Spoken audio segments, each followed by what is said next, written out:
मेरा नाम जूही है। मैं बहुत गरीब थी और लड़का बनकर एक सर्कस में काम करती थी।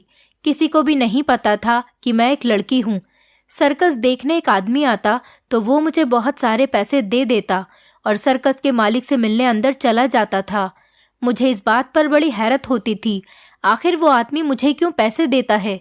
एक दिन जैसे ही वो मुझे पैसे देकर सर्कस के मालिक से मिलने गया, मैं उसके पीछे पीछे चली गई और जैसे ही दरवाज़ा खोला तो मेरे पैरों तले से ज़मीन निकल गई, क्योंकि वहाँ पर तो मेरा कोई ऐसा अपना था जिसके बारे में जानकर मेरे होश उड़ गए थे। मेरे परिवार में मेरे अलावा मेरी माँ थी। मैं अपनी माँ की इकलौती बेटी थी। मैंने कभी अपने पिता को नहीं देखा था।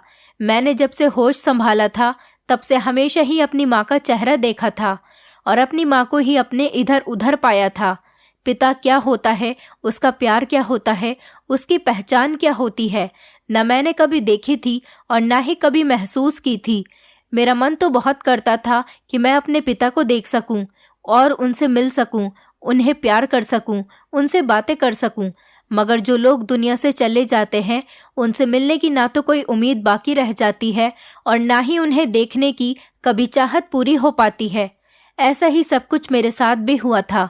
मैंने सिर्फ अपने पिता के बारे में अपनी माँ से ही बातें सुनी हुई थी। वो कभी कभी मुझे मेरे पिता के बारे में बताया करती थी कि तुम्हारे पिता ऐसे थे, तुम्हारे पिता वैसे थे।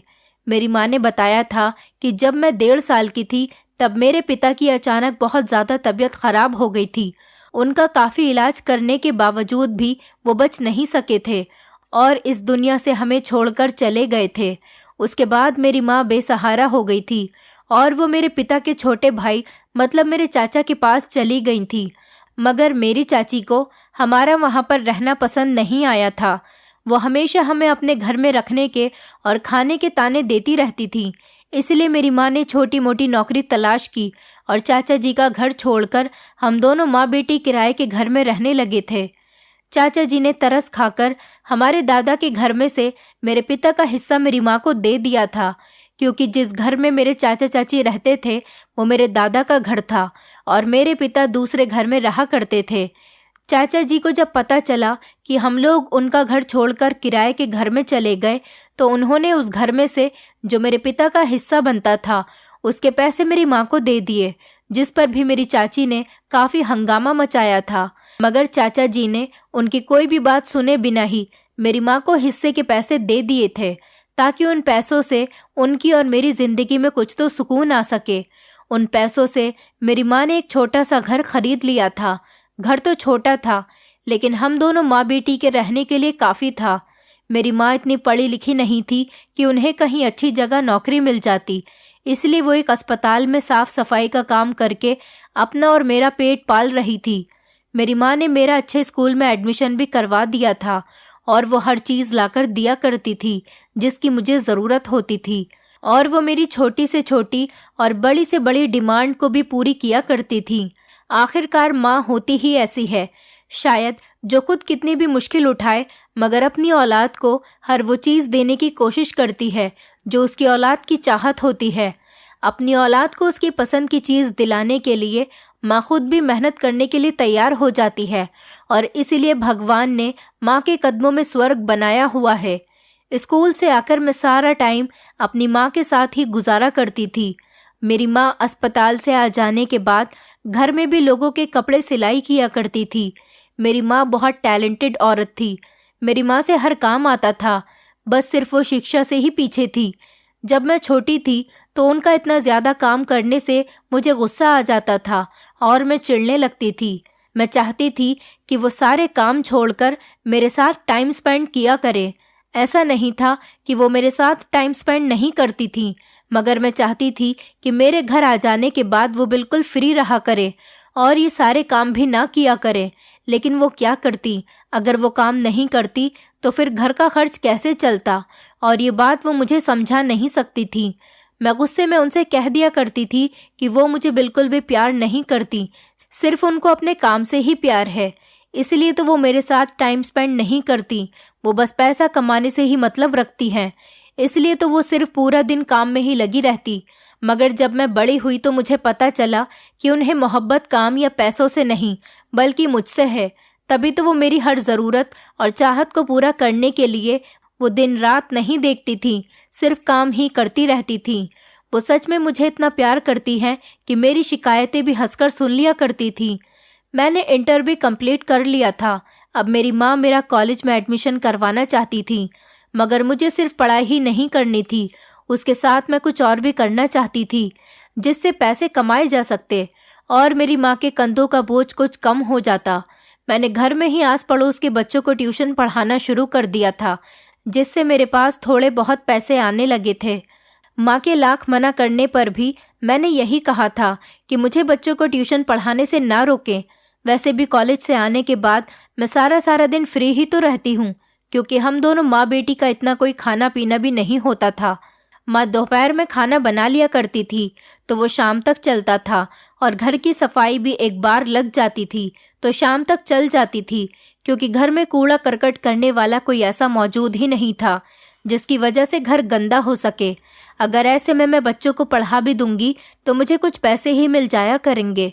मगर मेरी माँ का कहना था कि अभी मैं सिर्फ अपनी पढ़ाई पर ही ध्यान दूं।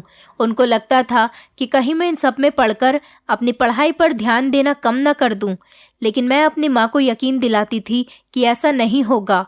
मैं अपनी पढ़ाई में हमेशा ध्यान दूंगी। इसलिए मेरे बहुत ज़्यादा जिद करने के बाद उन्होंने मुझे बच्चों को ट्यूशन पढ़ाने की परमिशन दे दी थी। ट्यूशन पढ़ाने से मुझे इतने पैसे तो मिल जाते थे, मेरे कॉलेज के छोटे मोटे खर्चे मैं खुद ही कवर कर लिया करती थी, और इस बात से मैं काफ़ी खुश और बेफिक्र भी रहती थी, क्योंकि मुझे छोटी छोटी चीज़ों के लिए अपनी माँ के आगे हाथ नहीं फैलाना पड़ता था। और ज़्यादा न सही मगर कम ही सही, मैंने अपनी माँ का कुछ बोझ तो कम कर ही दिया था। मुझे खुश होता देखकर मेरी माँ भी बेफिक्र हो जाती थी।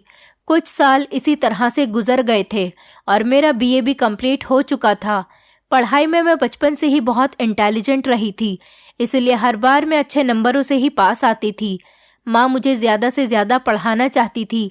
वो नहीं चाहती थी कि जिस तरह अपनी कम शिक्षा की वजह से जो मुश्किलें मेरी माँ ने उठाई थीं, वहीं उनकी बेटी ना उठाए। अगर उनके पास कोई अच्छी डिग्री होती तो वो इतनी मुश्किल ज़िंदगी कभी नहीं गुजारती, और ना ही उन्हें इतनी मेहनत और मुश्किलों का सामना करना पड़ता। हमारे यहाँ आज के ज़माने में कुछ ऐसे परिवार पाए जाते हैं जहाँ पर लड़कियों की शिक्षा पर ज़्यादा ध्यान नहीं दिया जाता। उन्हें अच्छी एजुकेशन इसीलिए नहीं दिलवाई जाती कि आगे जाकर उन्हें बनना तो हाउसवाइफ ही है और ससुराल को ही तो संभालना है। मगर सच मानो तो ये बात बिल्कुल गलत है। एक मर्द से ज़्यादा औरत की शिक्षा ज़्यादा ज़रूरी होती है, क्योंकि अगर औरत ज़्यादा पढ़ी लिखी होगी तो वो अपनी आने वाली जनरेशन को भी संभाल देगी। घर चलाने के लिए घरेलू कामों के साथ साथ शिक्षा हासिल करना भी बहुत ज़रूरी है, और ज़रूरत पड़ने पर ज़्यादा कुछ नहीं तो अपना बोझ खुद उठाने के काबिल अपनी बेटियों को ज़रूर बनाना चाहिए। मेरी माँ की तबीयत अब पहले से ज़्यादा ख़राब रहने लगी थी। काम भी उनसे अब नहीं होता था, मगर फिर भी वो कोई ना कोई काम करने की कोशिश में लगी रहती थी। और जब मैं अपनी माँ को काम करने से रोकती थी तो वो कहती कि हम काम नहीं करेंगे तो घर कैसे चलेगा। और एक तरह से मेरी माँ की ये बात बिल्कुल सही थी, क्योंकि घर उसी से चलता था जो मेरी माँ कमाती थी। और अब दिन ब दिन मेरी माँ की तबीयत बिगड़ती चली जा रही थी। मेरे कई बार के कहने पर भी वो अपनी दवाई नहीं लाती थी कि जो पैसे उनकी दवाई पर खर्च होते वो मेरी किसी ज़रूरत पूरी होने पर खर्च हो जाते। इसी तरह वक्त के साथ साथ मेरी माँ बीमार रहने लगी थी। अब तो वो हमेशा बिस्तर पर ही लेटी रहती थी, यहाँ तक कि उनसे खड़ा भी नहीं हुआ जाता था, और बार बार उठकर काम पर जाने की भी कोशिश करती रहती थी, और उनकी हिम्मत नहीं हो पाती थी। इसलिए अब जो करना था वो मुझे ही करना था। ट्यूशन से इतने पैसे नहीं मिलते थे कि सब कुछ हो सकता। मुझे अपनी माँ का इलाज करवाना था और उसके लिए मुझे काफ़ी सारे पैसों की ज़रूरत थी, और मुझे अपनी पढ़ाई भी जारी रखनी थी, क्योंकि ये मेरी माँ का सपना था। और ऊपर से घर के खर्चे भी काफ़ी थे, इसलिए थोड़े से पैसों से घर का खर्चा मुमकिन नहीं था। मुझे एक अस्पताल में रिसेप्शन की नौकरी भी मिली थी, लेकिन वहाँ से मुझे इतने पैसे नहीं मिल पाए थे कि घर के सारे खर्चे पूरे हो सकते। और अभी तक मेरी पढ़ाई भी कंप्लीट नहीं हुई थी ताकि कोई अच्छी नौकरी मुझे मिल सकती। बहुत सोचने के बाद मेरे दिमाग में एक ख्याल आया था, और मैं अपना पर्स उठाकर माँ को एक ज़रूरी काम के बारे में बताकर घर से निकल आई थी। और अब मैं वहीं पर जाने वाली थी जहाँ से मैं घर से सोचकर निकली थी। कुछ ही देर बाद मैं अपनी मौजूद जगह पर पहुंच चुकी थी। पांडे अंकल को मैं अच्छे से जानती थी। वो एक अच्छे और शरीफ इंसान थे। उनका बेटा मेरे कॉलेज में ही पढ़ता था। इसी वजह से मेरी उनसे अच्छी जान पहचान हो गई थी। मैंने उन्हें अपने घर की परेशानी के बारे में सब कुछ बता दिया तो उन्होंने मुझे अपने एक जानने वाले के बारे में बताया और वहां जाने के लिए कहा, और मैं उनके कहने पर वहां पर चली गई। वो एक सर्कस के मालिक थे। जब मैंने उनसे बात की तो उन्होंने मुझे कुछ सोचते हुए अपने पास काम पर रख लिया था और कहा कि वो मुझे इस काम के पैसे भी अच्छे दे दिया करेंगे और काम भी ज़्यादा मुश्किल नहीं था और इस तरह से मैं अपनी पढ़ाई भी चालू रख सकती थी। बस यही फ़ायदा मुझे इस नौकरी में सबसे ज़्यादा नज़र आया था। मैंने उनकी नौकरी एक्सेप्ट कर ली थी, लेकिन परेशानी ये थी कि वहाँ पर बहुत सारे लोग सर्कस देखने के लिए आते थे। ऐसी जगह पर मैं अपनी असली पहचान के साथ कभी भी काम नहीं कर सकती थी। तो उन्होंने मुझे एक सॉल्यूशन बताया। उन्होंने मुझसे कहा कि मैं लड़के के रूप में यहाँ पर आया करूँ और इसी तरह किसी को भी इस बारे में पता नहीं चलेगा कि मैं एक लड़की हूँ और इस वजह से मुझे भी कोई परेशानी नहीं होगी। मैं भी कुछ सोच समझकर ये नौकरी करने के लिए तैयार हो गई थी और ये कहकर आई थी कि मैं कल से काम पर आ जाऊंगी। ये कहकर मैं वहाँ से अपने घर पर आ गई थी। साथ ही साथ मेरे दिमाग में ये बात भी घूम रही थी कि क्या मेरी माँ मुझे ये काम करने देगी, मगर मुझे अपने घर के हालात सुधारने के लिए कुछ तो करना ही था। ऐसे हाथ पर हाथ रखकर ना तो जिंदगी गुजर सकती थी और ना ही हमारी ज़रूरतें पूरी हो सकती थी। घर आकर मैंने अपनी माँ को ये नहीं बताया कि मुझे एक सर्कस में काम मिल गया। अगर ये बात बता देती तो वो मुझे कभी भी वहाँ पर जाने नहीं देती। इसलिए मैंने अपनी माँ से झूठ बोल दिया था। किसी और काम का बहाना लेकर मैं सर्कस में जाने लगी थी। घर से मैं अपने असली रूप में निकलती थी और अपनी पड़ोसन के यहाँ जाकर मैं अपना रूप बदल लेती थी। एक लड़की से लड़के के रूप में बदल जाती थी और वहाँ से काम करने के लिए सर्कस में चली जाती थी और वहाँ से वापस आकर भी अपने पड़ोस में रहने वाली एक आंटी के घर जाकर कपड़े चेंज करती थी और उसके बाद ही मैं घर पर आती थी। शुरू शुरू में मुझे बहुत मुश्किल हुआ करती थी, मगर फिर धीरे धीरे मुझे इस काम की आदत पड़ गई थी और अब तो मुझे बिल्कुल भी ये काम मुश्किल नहीं लगता था।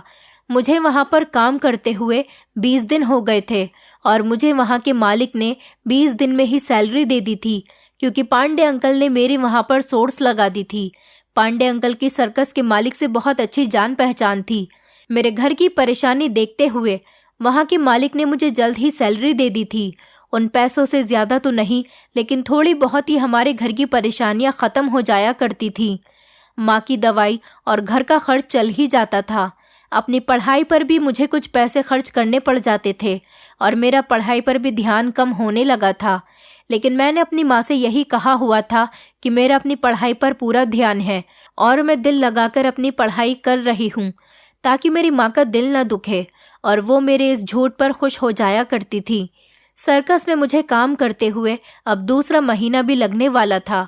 वहाँ के मालिक के अलावा ये बात कोई नहीं जानता था कि मैं एक लड़की हूँ। सब यही समझते थे कि मैं एक लड़का हूँ और इस बात से मुझे काफ़ी आसानी मिल जाती थी। मैं बिना किसी डर के आराम से काम कर लिया करती थी। एक दिन बड़ी अजीब सी बात हुई थी। एक आदमी वहाँ पर सर्कस देखने के लिए आया था और जाते हुए मुझे बहुत सारे पैसे भी दे गया था और उसके बाद सर्कस के मालिक से मिलने के लिए उसके ऑफिस में चला गया था। पहले तो मैंने उनसे पैसे लेने के लिए काफ़ी इनकार किया था, मगर वो ज़बरदस्ती मुझे पैसे देकर चले गए थे और वैसे भी मुझे पैसों की काफ़ी ज़रूरत भी थी, तो इसलिए मैंने वो पैसे रख लिए थे। अगले दिन फिर वही आदमी आया और मुझे पैसे देकर फिर मालिक के ऑफिस में उनसे मिलने के लिए चला गया था। उन पैसों से मुझे काफ़ी फ़ायदा हुआ था। मैंने अपनी पढ़ाई भी शुरू कर दी थी। वो इंसान अब रोज़ ही आने लगा था और मुझे ढेर सारे पैसे देकर मालिक से मिलने के लिए उसके ऑफिस में चला जाता था। एक तरफ तो मैं बहुत खुश होती थी, लेकिन दूसरी तरफ मुझे ये बात बहुत परेशान करती थी कि आखिर वो आदमी मुझे क्यों रोज़ पैसे देकर जाता था। आखिरकार वो आदमी कौन था? मैं एक ज़रूरतमंद लड़की हूँ, लेकिन ये बात उसे कैसे पता थी? और बहुत सारे सवाल मेरे दिमाग में उस टाइम घूम रहे थे और उस सब का जवाब सिर्फ एक ही इंसान दे सकता था, और वो वही इंसान था जो लगातार 10-15 दिन से सर्कस देखने के लिए आ रहा था और मुझे पैसे देकर चला जाता था। इस बारे में मैंने ना तो वहाँ पर किसी को बताया था और ना ही घर में अपनी माँ को ये बात बताई थी। वो तो पहले से ही मेरे काम करने से खुश नहीं थी, मगर ज़रूरत के हाथों मजबूर हो गई थी। और ऐसे में अगर उन्हें कुछ पता चलता तो वो मुझे कभी भी काम करने नहीं देती और ख़ुद बीमारी की हालत में भी काम करने के लिए चली जाती। मैंने सोचा था कि मैं खुद ही इस बात का कोई ना कोई सॉल्यूशन निकाल लूँगी, और सबसे पहले तो मुझे ये बात जाननी थी कि आखिर वो इंसान था कौन और वहाँ पर क्यों आता था और मुझे पैसे देकर क्यों जाता था। आज जब मैं काम पर आई तो यही सोच कर आई थी कि आज पता लगाकर ही रहूँगी कि ये कौन है और मुझे कैसे जानता है, इसका मुझे पैसे देने की क्या वजह है। और मैंने ऐसा ही किया था। वो आदमी जब आया और मुझे पैसे देकर जब मालिक के ऑफिस में जाने लगा तो मैं भी छुपकर उसके पीछे पीछे जाने लगी और ऑफिस के दरवाजे के बाहर खड़े होकर चोरी चुपके उनकी बातें सुनने लगी थी। और ये सुनकर मैं हैरान हो गई थी कि अंदर तो मेरे बारे में ही बातें चल रही थी। वो आदमी मुझे किस तरह से जानता था और क्यों सर्कस के मालिक से मेरे बारे में बातें कर रहा था, और उसे कैसे पता चला था कि मैं एक लड़का नहीं बल्कि लड़की हूँ। क्या इसीलिए वो रोज़ मुझे पैसे देकर मेरी मदद किया करता था? कौन था वो आदमी? वो जो कोई भी था, मगर उसकी बातों से मुझे ये अंदाज़ा हो गया था कि वो मुझे बहुत अच्छे से जानता है। मेरे बारे में उसे सब कुछ पता था, जबकि यहाँ पर काम करने वाले और यहाँ पर सर्कस देखने आने वाले लोगों को इस बारे में नहीं पता था। और वो आदमी मालिक से मेरा ख़ास ख्याल रखने के बारे में क्यों कह रहा था? वो आदमी उम्र में लगभग 55 साल का होगा, लेकिन उसे देखकर ऐसा नहीं लगता था। वो काफ़ी फिट रहता था। घर आ जाने के बाद भी वही सारी बातें मेरे दिमाग में चारों तरफ घूम रही थीं। मैं अपनी माँ को इस बारे में नहीं बता सकती थी। अगर मैं उनको ये सब कुछ बता देती तो वो मुझे कभी दोबारा वहाँ पर नहीं जाने देती। वो तो पहले ही मुझे नौकरी नहीं करवाना चाहती थी, मगर सिर्फ मेरी मजबूरी और ज़िद को देखते हुए मुझे काम करने दे रही थी। और अब अगर उनको इस आदमी वाली बात पता चल जाती तो वो मुझे कभी भी काम करने नहीं देती। लेकिन हमें अभी पैसों की सख्त ज़रूरत थी और ऐसे हालात में मैं काम छोड़ भी नहीं सकती थी। इसलिए मैंने अपनी माँ को इस बारे में कुछ भी नहीं बताया था और मैंने सोचा था कि कल जाकर मालिक से ही इस बारे में बात करूँगी। वो ज़रूर उस आदमी को जानते होंगे। आखिरकार वो आदमी उनके ऑफिस में जाता था और यही सोचकर जल्दी जल्दी मैंने सारा काम निपटा लिया और मैं अपने कमरे में जाकर सोने के लिए लेट गई थी। और अगली सुबह मैं टाइम से पहले ही अपने काम पर आ गई थी, क्योंकि मुझे मालिक से मिलकर इस आदमी के बारे में पूछना था। पहले तो मुझे ये डर था कि मेरी ऐसी बातें पूछने पर कहीं वो मुझे काम से ही ना निकाल दें। मैंने उन दोनों के बीच हुई बातें सुनी थी। सोचा कि छोड़ देती हूँ, इस बारे में नहीं पूछती हूँ, और इग्नोर करने की कोशिश करने लगी थी। मगर जब मुझे उस आदमी की कही हुई बातें याद आती फिर मेरा मन करता कि मैं पूछ ही लेती हूँ। ज़्यादा से ज़्यादा क्या होगा, मालिक मुझे नौकरी से ही निकाल देंगे। नौकरी तो मुझे दूसरी भी मिल जाएगी, मगर ये जानना तो बहुत ज़रूरी है कि वो है कौन और मुझे कैसे जानता है। आखिरकार क्यों वो मुझ पर इतनी मेहरबानी कर रहा था। और यही सोचकर मैंने मालिक से बात करने का फ़ैसला किया और यही बात करने के लिए मैं उनके ऑफिस की तरफ चली गई। और अंदर जाकर जब मैंने उनसे इस बारे में बात की और पूछा कि वो आदमी कौन है, तो उन्होंने मुझे यही बताया कि वो आदमी उनका कोई मिलने वाला है। उन्होंने बताया कि वो पहले यहाँ पर सर्कस में काम किया करता था और यहाँ से काम छोड़ने के बाद वो काफ़ी अमीर आदमी बन गया। जब मैंने अपने बारे में पूछा कि वो आपसे मेरे बारे में बातें क्यों कर रहा था, तो उन्होंने बताया कि उसने सिर्फ यही कहा था कि इस लड़की का ज़्यादा से ज़्यादा ख्याल रखा करो, ध्यान रखा करो, यहाँ पर कोई उसे परेशान न करे, और उसके लिए वो मुझे पैसे भी देता है। मैं मालिक के ऑफिस में उस आदमी के बारे में पूछने आई थी और वो उल्टा मुझसे ही सवाल कर रहे थे कि वो कौन है, क्या मेरा कोई रिश्तेदार है, जबकि मैं तो खुद मालिक से उस आदमी के बारे में पूछने आई थी। मैंने तो आज तक कभी इस आदमी को देखा भी नहीं था और ना ही वो कोई हमारा रिश्तेदार था। अपने सारे रिश्तेदारों को मैं अच्छी तरह से जानती थी और लगभग सबको ही मैंने देखा हुआ था। हमारे रिश्तेदार भी कभी ज़रूरत पर भी अपना पैसा हम पर खर्च नहीं करते थे। तो फिर ये कौन था? मैं शायद उन्हें जानती होती, लेकिन मैं उनसे इस बारे में कैसे पूछती? फिर मैंने यही सोचा था कि मुझे उसी आदमी से पूछना पड़ेगा। आज मैंने ये फैसला कर लिया था कि वो जब भी आएगा तो मैं उससे ज़रूर पूछूंगी कि वो कौन है और मुझे कैसे जानता है। अगले 2-3 दिन मेरे इसी इंतज़ार में गुजर गए, मगर अब वो आदमी नहीं आ रहा था। पहले तो वो रोज़ सर्कस देखने के लिए आता था, मगर जब से मैंने ये सच्चाई जानने की कोशिश की थी, उस दिन से ही वो गायब हो गया था और वहाँ पर नहीं आ रहा था। मुझे ऐसा लगता था कि क्या उसे पता चल गया था कि मैं उससे कुछ पूछने वाली हूँ, मगर उसे इस बारे में कैसे पता चल सकता था। जिस दिन से मैंने मालिक से बात की थी, उस दिन के बाद से ही वो वहाँ पर नहीं आया था। कहीं मालिक ने तो उसे कुछ नहीं बताया होगा, लेकिन मालिक उसे कुछ नहीं बता सकते थे, ये बात तो पक्की थी। तो फिर वो यहाँ पर क्यों नहीं आ रहा था? शायद वो किसी काम में बिजी हो, इसलिए नहीं आ सका। यही सोचकर मैं रोज़ उसका इंतज़ार करने लगी थी और रोज़ ही वो आदमी नहीं आता था। लगभग 15 दिन गुजर गए थे। वो आदमी जो रोज़ यहाँ पर आता था, अब 15 दिन से एक भी दिन यहाँ पर नहीं आया था। मैं यही सोच रही थी, जब मालिक ने मुझे अपने ऑफिस में बुलाया था, मैं वहाँ पर गई तो उन्होंने ढेर सारे पैसे मुझे दे दिए और कहा कि ये उसी आदमी ने तुम्हारे लिए भिजवाए हैं जो रोज़ यहाँ पर आता था। उसने आज स्पेशली तुम्हारे लिए ये पैसे भेजे हैं। उन्होंने वो पैसे मेरी तरफ बढ़ाते हुए कहा था। मुझे बड़ी हैरानी हुई थी। इस बार मैंने वो पैसे लिए थे और अपने घर को वापस आ गई थी।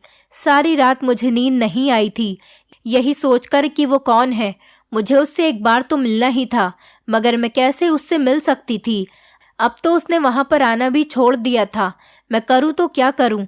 इसी उलझन में मेरी रात कब गुजर गई थी, मुझे कुछ भी पता ही नहीं चला था। सुबह जब उठी तो माँ ने पूछा कि कोई परेशानी है क्या तुम्हें? उन्हें शायद मेरा चेहरा देखकर ही अंदाज़ा हो गया था कि मैं कुछ परेशान हूँ, मगर मैं ये सब कुछ बताकर अपनी माँ को परेशान नहीं करना चाहती थी। इसीलिए मैंने पढ़ाई का बहाना बना दिया था। आज मुझे अपने मालिक से उस आदमी का पता मालूम करना ही था, ताकि मैं उससे मिलकर कम से कम अपनी इस उलझन से तो आज़ाद होती। कोई और बात होती तो शायद मुझे उसे जानने में ज़्यादा इंटरेस्ट नहीं होता, मगर यहाँ बात मेरी पहचान की थी। कोई मुझे जानता था और मेरी मदद भी कर रहा था, वो भी मुझसे बिना किसी मतलब के। ऐसा कैसे हो सकता था? इस सब में कुछ ना कुछ तो उसका ही फ़ायदा होगा, जभी तो वो मुझे पैसे दे रहा था। यही जानने के लिए मैंने मालिक से उसका एड्रेस पूछा था, जो कि उन्होंने ये कहकर नहीं दिया कि वो नहीं जानते उस आदमी के बारे में कि वो कहाँ पर रहता है। मगर मुझे पता था वो मुझसे झूठ बोल रहे हैं। वो उस आदमी को जानते थे, मगर मुझसे क्यों छुपा रहे थे? बहुत बार कहने पर उन्होंने आखिरकार मुझे उस आदमी का एड्रेस दे ही दिया और अब मुझे उसके घर भी जाना था। सोचा कल चली जाऊंगी और साथ में माँ को भी बताकर आऊंगी कि मुझे कहीं और भी जाना है, तो मुझे घर आने में देर हो जाएगी। इसलिए आज जाने का इरादा मैंने कैंसिल कर दिया और मैं सीधा अपने घर की तरफ चल पड़ी थी, यही सोचकर कि अब कल को ही जाऊंगी और अगले दिन मुझे काम से फ्री होकर जाना था। मैंने अपनी माँ से कह दिया था कि कॉलेज से फ्री होने के बाद मेरी एक्स्ट्रा क्लासेस भी हैं, मैं वो कंप्लीट होने पर ही घर वापस आऊंगी। मुझे घर आने में देर हो जाएगी, इसलिए आप मेरी फिक्र न करें। मालिक का दिया हुआ एड्रेस मेरे हाथ में ही मौजूद था और उसके घर को मैं ढूंढने लगी थी। आखिरकार मुझे वो घर भी मिल गया था। जब मैंने दरवाज़ा बजाया तो मैं दरवाज़ा खुलने का इंतज़ार करने लगी थी। काफ़ी देर इंतज़ार करने के बाद भी जब दरवाज़ा नहीं खुला तो मैंने फिर से दरवाज़ा बजाना शुरू कर दिया, मगर फिर भी किसी ने दरवाज़ा नहीं खोला था। मुझे बड़ी हैरत हुई थी कि कोई घर में मौजूद है तो फिर दरवाज़ा क्यों नहीं खोल रहा। इससे पहले मैं दोबारा से दरवाज़ा बजाती, वही रास्ते से गुजरते हुए मुझे एक बूढ़ी औरत ने बताया कि इस घर का मालिक तो 2-3 दिन से कहीं पर गया हुआ है और अभी तक वापस नहीं आया। दरवाजे पर चाबी वाला लॉक लगा हुआ था और मैंने दरवाजे के लॉक पर ध्यान ही नहीं दिया था। शायद इसीलिए मुझे पता नहीं चल रहा था कि घर के अंदर तो कोई भी नहीं है। मैं उदास होकर वहां से वापस पलट रही थी।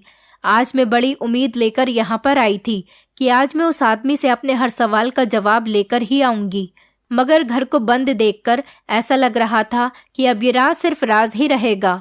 उस आदमी तक शायद मैं कभी भी नहीं पहुंच सकती थी। मैं उस टाइम को याद करके पछता रही थी जब वो रोजाना सर्कस देखने आया करता था। काश मैं उसी टाइम उस आदमी से पूछ लेती तो मुझे इतना भटकना न पड़ता, मगर अब मेरा ये सच्चाई जानने का इंटरेस्ट और भी ज़्यादा बढ़ता चला जा रहा था। मैं ये सोचकर वहाँ से वापस लौट आई थी कि चलो आज नहीं तो फिर कभी यहाँ पर आकर उस आदमी के बारे में पता लगा लूँगी। कभी न कभी तो वह आदमी ज़रूर अपने घर को वापस आएगा। जब भी आएगा मैं तभी उससे उसके बारे में पूछ लूँगी। और अब इस बात को काफ़ी दिन गुजर चुके थे। एक बार फिर से मालिक ने मुझे अपने पास बुलाकर पैसे दिए थे। अब की बार मैंने बड़ी खामोशी से उनसे पैसे लेकर अपने पास रख लिए थे। आज फिर मुझे उसके घर जाना था क्योंकि काफ़ी दिन गुजर चुके थे। अब वो आदमी ज़रूर अपने घर को वापस आ गया होगा। यही सोचकर मैं फिर से उनके घर के बाहर जाकर खड़ी हो गई थी, मगर आज फिर से कोई दरवाज़ा नहीं खोल रहा था। फिर मैंने वहाँ से गुजरते हुए एक लड़के से पूछा तो उसने मुझे बताया कि यहाँ पर रहने वाला आदमी काफ़ी दिनों से यहाँ पर वापस आया ही नहीं है। ऐसा कैसे हो सकता था? अब तो इस बात को काफ़ी दिन गुजर चुके थे। अब तक तो उसे वापस आ जाना चाहिए था, तो फिर वो आया क्यों नहीं? आज ही तो मालिक ने मुझे उसके दिए हुए पैसे दिए थे। अगर वो आया ही नहीं था तो फिर पैसे कौन देकर चला गया था? हो सकता है उसका कोई नौकर पैसे दे जाया करता हो। वो आदमी जानबूझकर मेरे सामने नहीं आना चाहता था।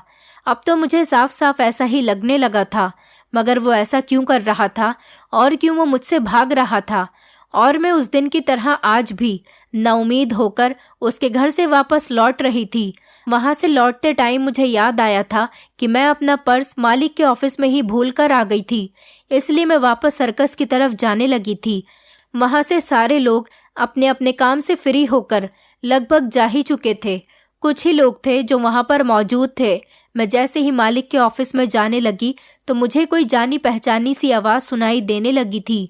ये आवाज़ तो उसी आदमी की थी जिसे मैं इतने दिनों से तलाश कर रही थी, और आज मैं ये मौका किसी भी हाल में अपने हाथों से जाने नहीं दे सकती थी। इसलिए मैंने ऑफिस का दरवाज़ा खोला और अंदर चली गई। वहाँ पर वो आदमी मौजूद था और वो मुझे देखकर बहुत हैरान हो रहा था और अपनी जगह से उठकर खड़ा हो गया था, और मैं भी उसके सामने आकर खड़ी हो गई थी। और ये देखकर वो अपनी नज़रें मुझसे चुराने लगा था। मैं इधर उधर की बातें किए बिना ही डायरेक्ट उनसे सवाल पूछने लगी थी कि आखिर वो थे कौन और क्यों मुझसे भागने की कोशिश कर रहे थे। जब उनको लगा कि उनके फरार होने के सारे रास्ते बंद हो गए, वो जिस कुर्सी से उठकर खड़े हुए थे वापस उसी कुर्सी पर बैठ गए थे, और अब मैं भी उनके सामने ही चेयर पर बैठ गई थी। मालिक उठकर अपने ऑफिस से बाहर चले गए थे और उनके जाने के बाद मैंने उनसे सारे सवाल करने शुरू कर दिए थे जो अब तक मुझे बुरी तरह से परेशान कर रहे थे। मैंने उनसे पूछा था कि आप क्यों मुझे रोज़ाना पैसे दिया करते थे और वो मुझे किस तरह से जानते हैं। ये सुनने के बाद उन्होंने बोलना शुरू कर दिया था। कहने लगे कि मैं तुम्हारे सारे सवालों के जवाब देने के लिए तैयार हूँ, मगर इससे पहले मैं तुम्हें कुछ और बताना चाहता हूँ। किसी की एक कहानी है, क्या तुम सुनोगी? वो मुझसे इस बारे में पूछ रहे थे और मैं बस खामोश ही रही थी। और उसके बाद उन्होंने बोलना शुरू कर दिया था। उन्होंने बताया कि आज से 22 साल पहले मैं भी सर्कस में ही काम किया करता था, और मैं यहाँ पर एक मामूली सा नौकर था जिसकी ना तो कोई औकात थी और ना ही कोई हैसियत थी। मेरी जेब में भी कभी पैसे होते थे तो कभी मेरी जेब पूरी तरह से खाली हुआ करती थी, मगर मेरा दिल बिल्कुल ही साफ था। मैं बहुत ईमानदार और शरीफ इंसान था। एक लड़की यहाँ पर हर संडे सर्कस देखने के लिए आया करती थी, और देखते ही देखते मुझे उस लड़की से प्यार हो गया था। मुझे वो पसंद आ गई थी। वो बहुत ज़्यादा खूबसूरत थी जिसे देखकर मैं दीवाना हो गया था। पहले तो मैंने सोचा कि मैं अपनी मोहब्बत को अपने दिल के ही कोने में दबाकर रख देता हूँ, मगर फिर सोचा कि क्या पता वो मुझे मिल ही जाए। वैसे अपने दिल का हाल बताने में कोई हर्ज नहीं। वो ज़माना ऐसा था कि जब कोई अच्छा लगता था तो उसको प्रपोज करने के बजाय उसके घर रिश्ता भिजवा दिया जाता था। मैंने भी ऐसा ही किया था। अपनी फैमिली को उस लड़की के बारे में बता दिया, और मेरी खुशकिस्मती थी या फिर मेरी बदकिस्मती थी कि वो लड़की हमारी जान पहचान वालों में से ही निकली थी, और मेरी माँ ने हमारे रिश्ते की बात को आगे बढ़ा दिया था, और इसी तरह से बात बढ़ते बढ़ते शादी तक पहुँच गई थी। मैं बहुत ही खुश हो गया था, और होता भी क्यों नहीं, क्योंकि मुझे वही लड़की मिल रही थी जिसे मैंने पसंद किया था। सब कुछ अच्छे से चल रहा था, जैसा मैं चाह रहा था वैसा ही हो रहा था, और मेरी ज़िंदगी भी बहुत अच्छी गुजर रही थी। मैं उस लड़की की हर छोटी से छोटी ख्वाहिश पूरी करने की कोशिश किया करता था, और उसे हमेशा खुश रखने की कोशिश किया करता था, और मुझे लगता था कि मैं ऐसा करने में कामयाब भी हो जाता था। मगर ये सब मेरा वहम साबित हुआ था। वो तो कभी मुझसे खुशी नहीं हुई थी, और ये बात मुझे शादी के 2 साल बाद मालूम हुई थी, जब मैंने अपनी पत्नी को किसी से फ़ोन पर बात करते हुए सुना था। पहले तो मुझे शक था कि वो किसी और से कांटेक्ट में है, लेकिन अब अपनी आंखों से देखने के बाद मेरा शक यकीन में बदल चुका था, क्योंकि उस दिन मैं अपने काम से जल्दी घर वापस आ गया था। घर का मेन गेट खुला हुआ देखकर मैं घर के अंदर सीधा ही दाखिल हो गया था, और तभी मैंने उसे किसी से फ़ोन पर बातें करते हुए सुना था।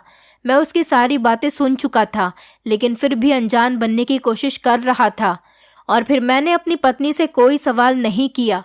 इसी तरह से वक्त गुजरता चला गया, और फिर एक दिन मेरी पत्नी ने खुद ही मुझसे कहा कि वो मेरे साथ नहीं रहना चाहती और वो मेरा घर छोड़कर जाना चाहती है।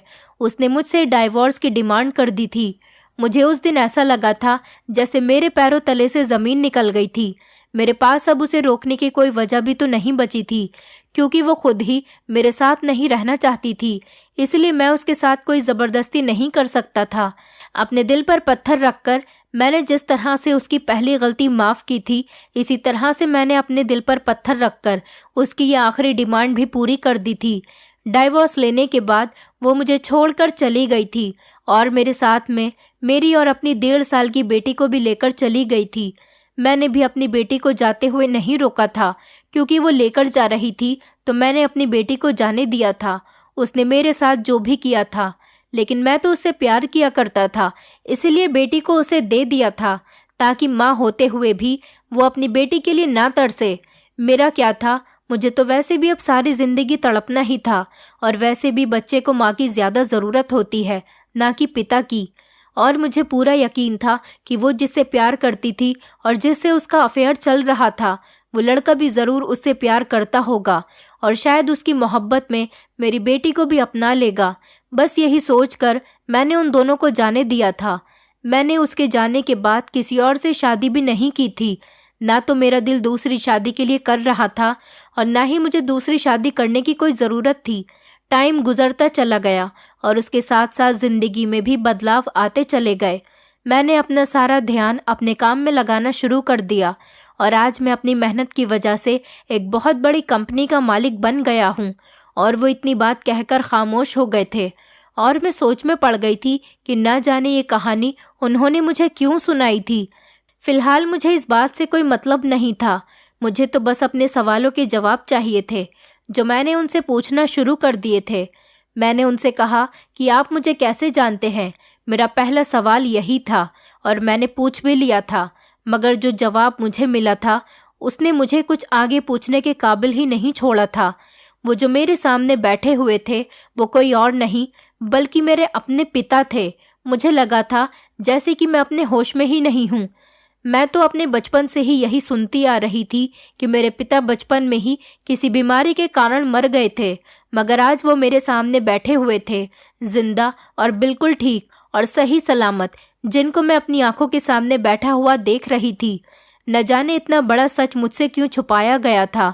मुझे कुछ भी समझ में नहीं आ रहा था। कुछ देर तक अपने आप को संभालने के बाद मैंने अपना अगला सवाल किया था कि वो क्यों मुझसे छुप रहे थे और क्यों मुझसे मिलना नहीं चाहते थे, जिस पर उन्होंने मुझे बताया कि वो मुझे सच के बारे में नहीं बताना चाहते थे। वो नहीं चाहते थे कि जो माँ जिसने मुझे सारी ज़िंदगी पाल पोस कर बड़ा किया और सारी ज़िंदगी मुझे संभाला, मैं उनको गलत समझने लगती और किसी भी वजह से उनसे नफ़रत करने लगती। वो तो ये समझ रहे थे कि इतने सालों से हम दोनों माँ बेटी अपनी ज़िंदगी में बहुत खुश हैं। माँ ने जिस आदमी से शादी की थी उसने हमें सब कुछ दिया होगा, क्योंकि वो पहले से ही बहुत अमीर इंसान था, मगर वो ये नहीं जानते थे कि हम तो बहुत गरीबी भरी ज़िंदगी जी रहे थे। ज़िंदगी को ज़िंदगी नहीं बल्कि मजबूरी समझकर गुजार रहे थे। और ये बात उनको जब पता चली जब वो सर्कस पर अपने पुराने दोस्त से मिलने आए थे। मेरे माथे पर बना काला मस्सा जो बचपन से ही मेरे माथे पर बना हुआ था, वही निशान उन्होंने मेरे माथे पर देख लिया था। और फिर सर्कस के मालिक से पूछने पर उन्हें ये पता चला कि ये एक लड़की है जिसे पैसों की ज़रूरत थी और इसीलिए ये लड़का बनकर यहाँ पर काम करती है, मगर यहाँ पर किसी को भी ये बात मालूम नहीं। उस दिन उनको लगा था कि ये कोई और लड़की नहीं बल्कि उनकी अपनी ही बेटी है। और फिर जब उन्होंने मेरे घर का और मेरे बारे में सारी डिटेल निकलवाई तो उन्हें मालूम हो गया था कि मैं उनकी अपनी ही बेटी हूँ। यही वजह थी कि वो मेरी मदद करने के लिए रोज़ मुझे पैसे देकर चले जाते थे और मालिक से हमेशा मेरा ख्याल रखने के लिए कहा करते थे। मैं जो सुन रही थी और जो देख रही थी, मुझे अपने कानों और आंखों पर भी यकीन नहीं हो रहा था कि आखिर वो जो कुछ भी मुझे बता रहे थे वो सब कुछ सच था और ना जाने ये सब कुछ क्या हो रहा था। अपनी आंखों से आंसू साफ करते हुए मैंने उनकी तरफ देखा तो उन्होंने मुझे खड़े होकर अपने गले से लगा लिया और मुझे चुप करवाने लगे और अपने हाथों से मेरे आंसू भी पोंछने लगे। कुछ वक्त इसी तरह से गुजर गया था।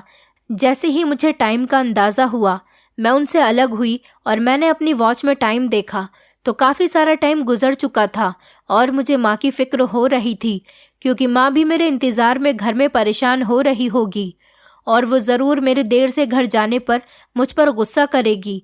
मैं इतने सालों बाद अपने पिता से मिली थी तो मेरा दिल नहीं चाह रहा था कि मैं उनको छोड़कर चली जाऊं।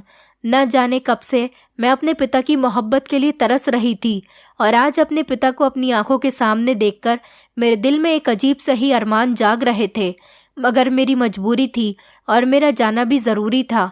मेरी माँ घर पर मेरा इंतज़ार कर रही होगी, इसलिए मैंने अपने आंसू साफ किए और अपना पर्स उठाकर वहाँ से अपने घर पर आ गई थी। सारे रास्ते मेरे दिमाग में यही सब चल रहा था कि आखिर मेरी माँ ने मेरे पिता को क्यों छोड़ दिया था, वो भी किसी और मर्द के लिए, जबकि मेरे पिता तो उनसे बहुत मोहब्बत किया करते थे। और फिर उन्होंने मुझे ऐसा क्यों कहा कि मेरा पिता मर चुका है। इस बात की तो मुझे समझ आ चुकी थी कि वो भी पिताजी की तरह नहीं चाहती थी कि मैं भी उन्हें गलत समझूं। घर आकर मैंने इस बारे में अपनी माँ से कोई बात नहीं की थी। मैं नहीं चाहती थी कि ये बात मेरी माँ को पता चले और वो खुद को मेरी मुजरिम समझें और ना ही मेरे सामने शर्मिंदा हों। पिताजी से मेरी मुलाकात अब घर से बाहर ही हो जाया करती थी और अब तो मैंने सर्कस वाला काम भी अपने पिता के कहने पर छोड़कर अपनी पढ़ाई पर ध्यान देना शुरू कर दिया था।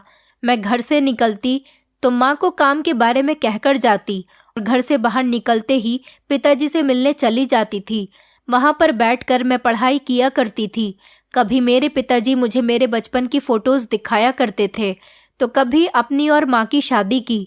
माँ के उनको छोड़कर जाने के बाद उनके पास कुछ भी नहीं बचा था, बस ये कुछ फ़ोटोज़ ही बाकी रह गई थी जिनके सहारे उन्होंने अपनी सारी ज़िंदगी गुजार दी थी। और आज भी हम दोनों बाप बेटी को बातें करते हुए टाइम का पता ही नहीं चला था और मुझे घर जाने में भी देर हो गई थी। पिताजी ने कहा कि वो मुझे खुद घर छोड़ने के लिए जाएंगे, इसलिए आज मैं अपने पिता के साथ आई थी। माँ तो कब से मेरा इंतज़ार कर रही थी। उन्होंने मुझे पिताजी के साथ आते हुए देख लिया था और मेरे घर आते ही उन्होंने मुझसे सवाल किया था कि मैं किसके साथ घर पर आई हूँ। और इसी तरह उन्हें ये बात भी पता चल गई थी कि मैं अपने पिता से मिल चुकी हूँ और सारी सच्चाई के बारे में भी जान चुकी हूँ, जिस पर मेरी माँ खामोश रही थी। उनकी आंखों में आंसू थे और शर्मिंदगी सी थी जो मैं देखना नहीं चाहती थी, इसलिए सब उनसे अब तक छुपा कर रखा था। तब उन्होंने मुझे बताया था कि सारी गलती उन्हीं की थी। उन्होंने मेरे पिता जैसे अच्छे और शरीफ इंसान को सिर्फ दौलत की खातिर ही छोड़ दिया था और जैसे दूसरे मर्द के लिए उन्होंने अपने पहले पति को छोड़ दिया था, उसने भी कुछ महीनों बाद किसी दूसरी औरत के लिए मेरी माँ को छोड़ दिया था। इसके बाद वो मुझे लेकर अलग रहने लगी थी। मुझे उन्होंने मेरे पिता को इसलिए नहीं सौंपा क्योंकि वो यही समझ रही थी कि पिताजी ने भी शायद दूसरी शादी कर ली होगी और उनके पास तो सब कुछ होगा, मगर मेरी माँ के पास सिर्फ मैं ही थी। इसलिए उन्होंने मुझे अपने साथ रखा और ये कहा कि मेरे पिता बचपन में ही मर गए थे और उनकी कोई फ़ोटो आज तक मुझे नहीं दिखाई थी कि कहीं वो मुझे मिल जाए और मैंने उन्हें पहचान लिया तो क्या होता। और यही वजह थी कि मैं उस टाइम पर उन्हें पहचान नहीं पाई थी। पिताजी माँ से मिलने के लिए घर पर आए थे और माँ ने पिताजी के साथ किए हुए हर दुख और गलती की माफ़ी मांग ली थी। मेरे पिता ने माँ का इलाज एक बड़े और अच्छे हॉस्पिटल में करवाना शुरू कर दिया और मुझे शहर की सबसे अच्छी यूनिवर्सिटी में एडमिशन दिलवा दिया। पूरे 6 महीने बाद माँ का सही से इलाज करवाने के बाद भी माँ हमें इस दुनिया से छोड़कर चली गई थी। मुझे अपनी माँ की मौत पर बहुत दुख हुआ था और अब मैं अपने पिता के साथ ही रहने लगी थी। मेरे पिता मेरा बहुत ख्याल रखते थे ताकि मुझे कभी अपनी माँ की कमी महसूस न हो, मगर माँ की जगह तो आज तक कोई भी नहीं ले पाया था। मैं उनके साथ खुश थी, मगर मुझे हमेशा अपनी माँ की याद आया करती थी और मैं उनको याद करके रोती रहती थी। जिंदगी में सब कुछ नहीं मिलता, मगर हाँ, कुछ न कुछ ज़रूर मिलता है। पहले मैं अपनी माँ के साथ रहती थी तो पिता नहीं थे, और अब मेरी ज़िंदगी में मेरे पिता आ गए थे तो मेरी माँ मुझे छोड़कर चली गई थी। मुझे माता पिता दोनों का प्यार एक साथ नहीं मिल सका था। कभी कभी हम बेहतरीन की तलाश में अपना बेहतर भी खो देते हैं। इसलिए कोशिश करें कि जो हमें मिल रहा है उसके साथ ही हमें अपनी ज़िंदगी खुशी खुशी गुजारनी चाहिए, और जो हमारी किस्मत में नहीं है उसे किस्मत का लिखा हुआ समझकर एक्सेप्ट कर लेना चाहिए। मैं अब अपने पिता के साथ खुश तो हूँ, लेकिन आज भी मुझे अपनी माँ की बहुत याद आती है। मेरे पिताजी ने मुझे अपनी ही कंपनी में अपने साथ काम पर लगा लिया और मैं अपने पिता की कंपनी संभाल रही हूँ। आज मेरे पास दौलत है और पिता का नाम भी साथ है और मेरी ज़िंदगी अच्छी गुजर रही है। दोस्तों, उम्मीद करती हूँ आपको हमारी कहानी पसंद आई होगी। कहानी पसंद आई है तो वीडियो को लाइक करें, चैनल पर नए हैं तो चैनल को सब्सक्राइब करें और हाँ, नोटिफिकेशन बेल को ज़रूर दबाएं ताकि अगली अपडेट सबसे पहले आपको मिले।